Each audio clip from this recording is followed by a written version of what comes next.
The Hundredth Name by Shulamith Levey Oppenheim, illustrated by Michael Hayes.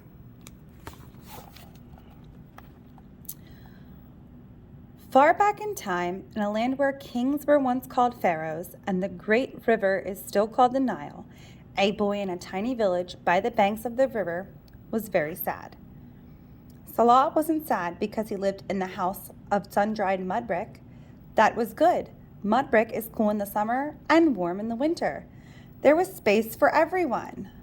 For his mother and father and 5 older sisters, for the 3 baby she-goats and their mother, for the dark brown burro with light brown legs and a tail, for the 2 puppies with pointed noses and pyramid ears. He wasn't sad because of bad weather. The sky was always blue. The clouds, when there were clouds, were pink and violet. In his father's fields of wheat and barley, clover and maize, the sun kept the crops green and growing. River water flowed through troughs of black earth that penciled the fields. Salah had helped his father dig these ditches to irrigate the land. This morning, Salah sat by the water's edge under a low date palm, its fronds brushing the ground. He watched the feluccas with slim high sails float lazily up the river. Beside him was a camel. It was because of this camel that he was so very sad.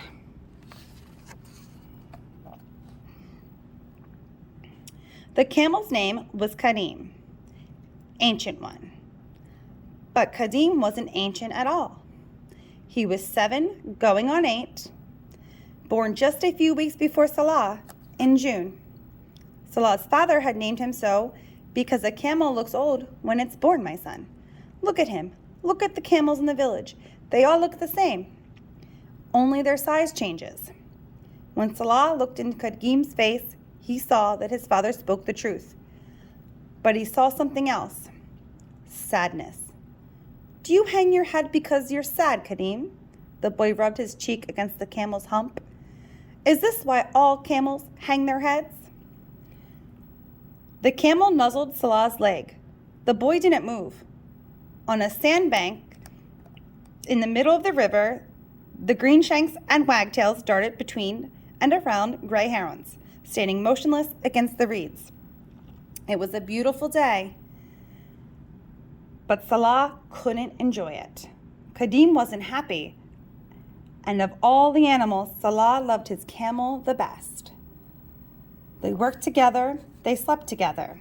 They were like brothers.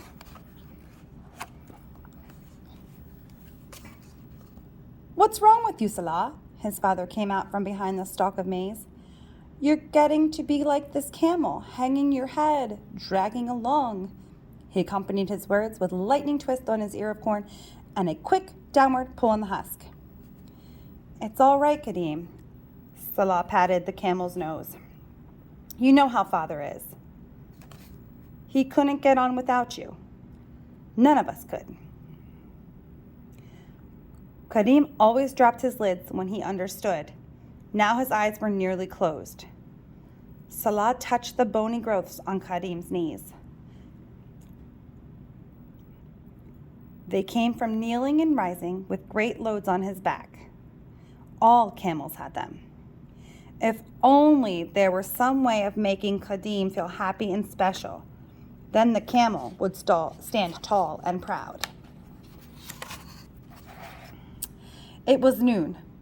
Salah's father stopped picking maize and united his prayer rug from behind Kadim's hump. He prayed 5 times a day, and in a few years, Salah would do the same. Camel and boy watched as the man unrolled the rug, shook it out, and laid it reverently on the ground. Then he raised a hand toward the sky. Prayer, Salah, has the greatest power. It is a gift we must all use, for Allah is good. He listens. He understands. And Salah's father dropped to his knees, touched his forehead to the rug, and then stretching himself out full length, kissed its edge and stood up and prayed. Prayer has great power. Allah wished all his creatures to be happy. Salah's father had told him this many times. Allah would never wish a camel to be as sad as Kadim and all other camels. If only Allah could make Kadim happy. Salah's father was weaving slowly back and forth, hands folded by his waist, eyes shut. Finally, prayers were over. Salah jumped up. He would tell his father, "I'm sad, father, because Kadim is sad." "And why, silly one, is Kadim sad?" The man smiled down at his son. This boy, always worrying about the animals. Well, why not? To be kind is best, even if Salah did go too far with this obstinate, stupid, ugly beast of theirs. A tiny lizard was stirring up a small dust storm by Salah's toes, searching out a way around the boy's feet. "You'll laugh, father, but I think he's just sad because he looks old, even though he's the only 7, like me. No one in the village could get on without camels, but everyone makes fun of them. That's why they hang their heads and drag along. They all feel the same way. I know they do." Kadim shut his eyes and began chewing his cud noisily. Salah put his arms around his father's legs and hugged him. There must be something we can do so that... He looked up at his father, who at this moment seemed to soar upward like a fluka's mast, so that Kadim will be happy and hold up his head, tall and proud. Salah shuffled his foot in the earth, sending the lizard scuttling off. "Like you, father, so that all camels will be happy and proud." "I don't laugh at you, my son. Your heart is speaking, but one cannot have everything." Kadim rests under the shade of the date palm tree, queen of trees. He eats cakes made from crushed stones of her fruit, the date. He sleeps by your side. He has your love. Think. And loosening his son's arm, he sat down cross-legged against the tree and drew Salah close. Here on earth, we poor mortals must live and die knowing only 99 names for Allah, our God, though there are in truth 100 names, and the last one is the most important. And do we walk about dejected, head down, shuffling our feet? No. We work, we eat, we care for each other. We try to be happy, as Allah wishes us to be. And, he raised his hand to the sky as he had done earlier, we pray. Then Salah's father got up and went back to his field.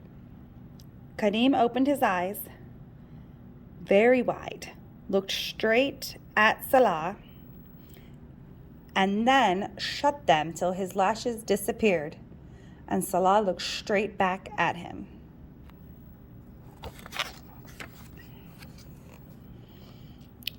Later that night, when the household slept and Salah lay next to Kadim, his father's words drummed in his head, keeping sleep away.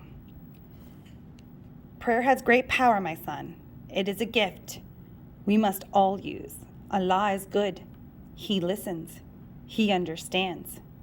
Allah wishes all his creatures to be happy.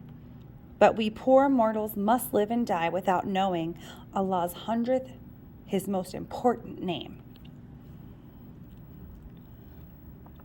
What if Kadim could be told Allah's 100th name? And suddenly, Salah knew what he must do. Kadim stirred. Salah slipped his galabria over his head. "Sleep," the boy whispered to the camel. "I'll be back soon." He crept to the corner of the room where his father's prayer rug lay, tightly rolled against the wall.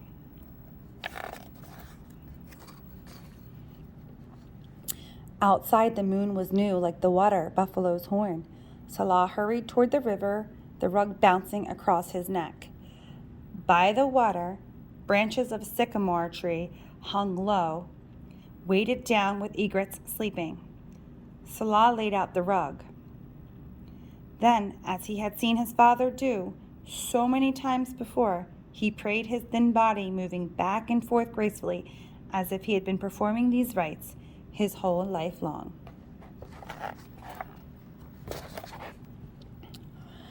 The next morning, after Salah had eaten flatbread and drunk a cup of warm goat's milk, he ran outside. His father was adjusting the basket saddle on the front of Kadim's hump. "Have a look at that camel of yours." The man was shaking his head in wonder. Allah only knows what came over him in the night. Salah saw immediately that Kadim was standing proud and tall, his incredibly long neck curved toward the sky as he held his head erect, and on his face a look not only of happiness, but, and Salah's heart gave a thump, a look of infinite wisdom.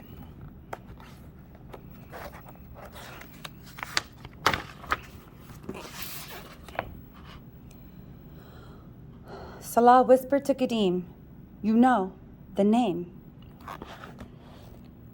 And in the softest whisper, "Allah's 100th name." The camel's heavy lids drooped. "But you're not to tell, I promised Allah. Only to other camels." Salah's father patted his son's cheek. "Go along. I've weeding to do in the Walid garden. Ma salam. Go in peace, both of you," he smiled. "Whatever touched Kadim in the night, God is great. Allahu Akbar."